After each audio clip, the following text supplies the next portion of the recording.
तो आज से शुरू हो रहा है एक नया बैंक। जी हां, पेमेंट बैंक। रिजर्व बैंक ने 11 कंपनियों को पेमेंट बैंक शुरू करने के लिए मंजूरी दे दी है। आखिर क्या है पेमेंट बैंक, पेमेंट बैंक कैसे काम करेगा और कैसे आपको इन बैंक से फायदा मिलेगा, इसके बारे में ये रिपोर्ट देखिए। रिपोर्ट के बाद हम आपको विस्तार से पेमेंट बैंक के बारे में समझाएंगे कि ये आम बैंकों से कितना अलग है।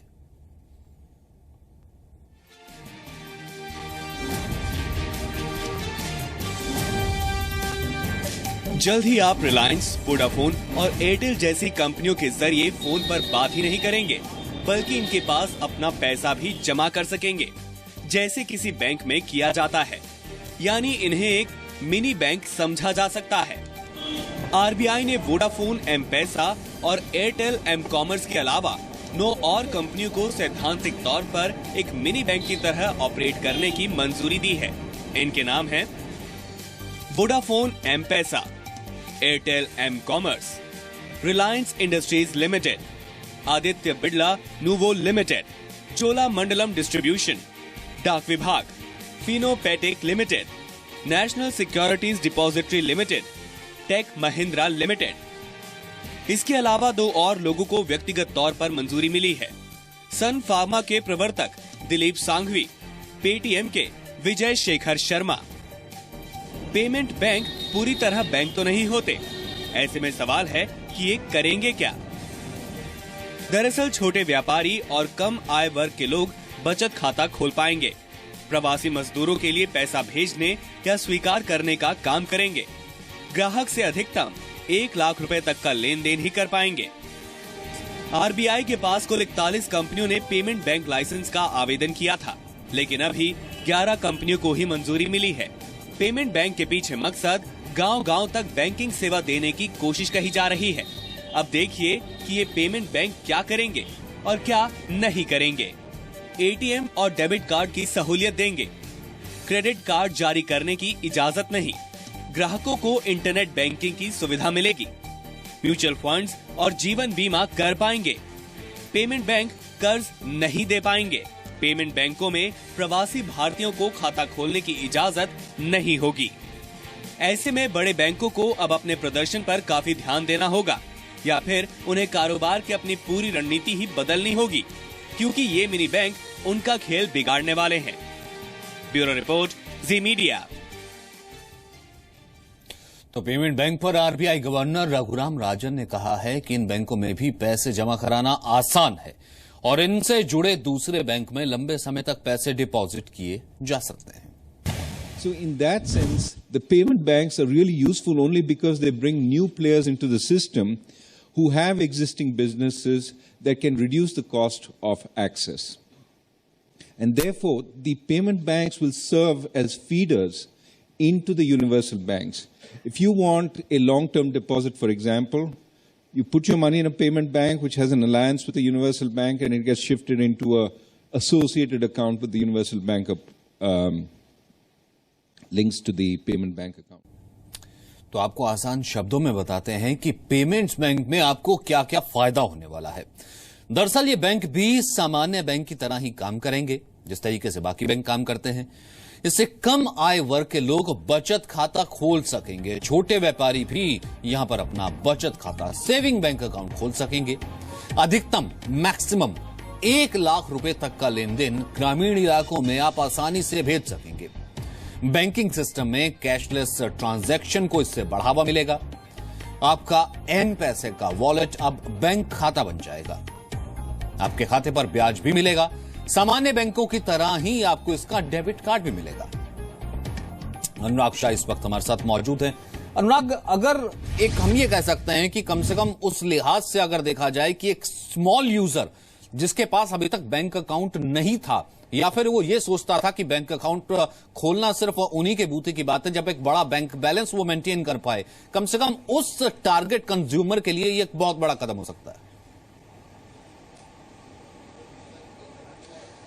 जी बिल्कुल, जैसा कि रिजर्व बैंक और सरकार का जो मकसद है फाइनेंशियल इंक्लूजन को बढ़ावा देना, देश के गांव-गांव तक बैंकिंग व्यवस्था को बढ़ाना, उसी दिशा में एक कदम है। प्रधानमंत्री जनधन योजना के तहत तो 17 करोड़ खाते खुले ही गए, लेकिन फिर भी और जिन लोगों को अभी तक बैंकिंग व्यवस्था से नहीं जोड़ा गया, उसकी दिशा में आरबीआई का कदम है। इसके लिए कुल 41 कंपनियों ने आवेदन दिया था और उसमें से रिजर्व बैंक ने 11 कंपनियों को सैद्धांतिक मंजूरी दी है। और मैं आपको बताना चाहूंगा जिन कंपनियों को मंजूरी दी है उसमें से कुछ कॉर्पोरेट कंपनियां भी, जैसे रिलायंस, आदित्य बिरला, नूवो, सन फार्मा के दिलीप संघवी। इसके अलावा इंडिया पोस्ट जो डाक पोस्टल विभाग है, डाक विभाग है, उसको भी पेमेंट बैंक की मंजूरी मिली है। तो जैसे पोस्टल विभाग का जो पूरे देश के कोने में अपना नेटवर्क है, तो वो पेमेंट बैंक का और अच्छे से कर पाएंगे। इसके अलावा पेटीएम जो मोबाइल वॉलेट है, उसको भी पेमेंट बैंक की सैद्धांतिक मंजूरी मिले। पेटीएम की मैं बताना चाहूंगा 10 करोड़ कस्टमर है केवल भारत के अंदर ही, तो उनको भी अपना नेटवर्क बढ़ाने में आसानी होगी। और पेमेंट बैंक का जो मुख्य उद्देश्य है, जो छोटे व्यापारी है या छोटे कारोबारी है और कम आय के लोग हैं, जो 1 लाख रुपए तक का डिपॉजिट, भुगतान और रेमिटेंस कर सकते हैं और लेन देन कर सकते हैं। इसके अंदर अनुराग, अगर आम लोगों की भाषा में अगर हम इसे समझें, क्योंकि मैंने एक शब्द का इस्तेमाल किया, आप उसे बेहतर से बताएंगे कि एम मनी ये हो जाएगा, एम अकाउंट हो जाएगा, यानी कि मोबाइल। अब मेरे हाथ में अगर ये मोबाइल है तो मेरे हाथ में ये मोबाइल है, यानी कि मेरा खाता है। ये किस तरीके से आम लोगों के लिए हुआ? जी देखिए, सरकार चाहती है कि कैशलेस ट्रांजैक्शन को ज्यादा से ज्यादा बढ़ावा मिले। और पिछले कुछ दिनों में आपने देखा भी होगा, जो मोबाइल वॉलेट है, जैसे मेट्रो शहरों में तो मोबाइल वॉलेट है या मोबाइल बैंकिंग है, उसको बढ़ावा मिल रहा है। लेकिन जो छोटे टियर 2 शहर है, टियर 3 शहर है, गांवों में, वहां तक अभी इसको इतना बढ़ावा नहीं मिला है। तो पेमेंट बैंक एक उस तरह का काम करेगा। छोटे व्यापारी है, छोटे कारोबारी है, जो जिनको पैसा ट्रांसफर करना है, छोटी रकम का ट्रांसफर करना है, तो वो पेमेंट पोस्ट ऑफिस के जरिए या जो पोस्ट ऑफिस का नया पेमेंट बैंक होगा उनके जरिए, तो एम पैसा ये कैशलेस ट्रांजैक्शन को बढ़ावा देने का ही एक तरीका है। नहीं, जो बात है, कैशलेस ट्रांजैक्शन को बढ़ावा देने का एक तरीका है।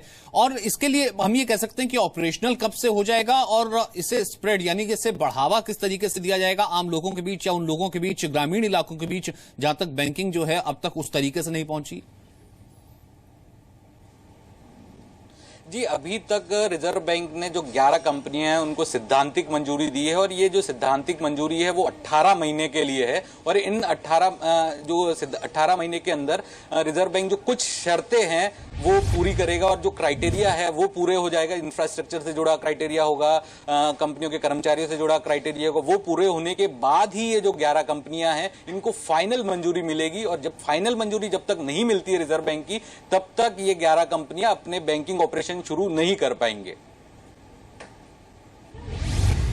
अनुराग, एक इसमें और सवाल ये उठता है, क्योंकि इस तरीके की बैंकिंग को पहले भी काफी बढ़ावा दिया गया कि कॉर्पोरेटिव बैंक्स हैं, माइक्रो लेवल के कई बैंक्स हैं जो कि पहले भी ग्रामीण इलाकों में काम कर रहे हैं। इन बैंकों में और उन बैंकों में किस तरीके से फर्क होगा और क्या बुनियादी काम जो है जिसके बीच का ये डिफरेंस रहेगा? जी मेन जो शॉर्ट लिस्ट किया गया, जैसे मैं भी आपको बताया कि 41 कंपनियां थी और सारी ये बड़ी कंपनियां थी। इसमें जिनमें 41 में से केवल 11 कंपनियों को ही लाइसेंस मिला है। तो कोऑपरेटिव बैंक और उनसे काफी अलग होगा, क्योंकि ये जो सब कंपनियां ये फाइनेंशियली काफी स्ट्रांग है, इनके पास इंफ्रास्ट्रक्चर मौजूद है, ये अपना देश के कोने कोने में मौजूद है, अपना पेनिट्रेशन अच्छे से कर सकती है। तो जो इसी तरह से जो कोऑपरेटिव बैंक है उनमें कई बार हमें सुनने आता था कि लोगों के पैसे लेके वो चंपत हो गए, लेकिन ये जो कंपनियां इनके फाइनेंशियली बैकग्राउंड काफी स्ट्रांग है, तो उस तरह की इन कंपनियों में दिक्कत नहीं होगी। और एक जो आम ग्राहक है या निवेशक है उसमें भी भरोसा कायम रहेगा। जी बहुत बहुत शुक्रिया। यानी कि आम निवेशकों का भरोसा भी इसमें कायम रहेगा, भले ये माइक्रो लेवल हो, लेकिन क्योंकि कंपनीज बड़ी हैं, स्ट्रेंथ बड़ी रहेगी और आम एक एक व्यक्ति तक बैंकिंग को पहुंचाना, ये एक सबसे बड़ा जो है इसका एक मकसद होगा।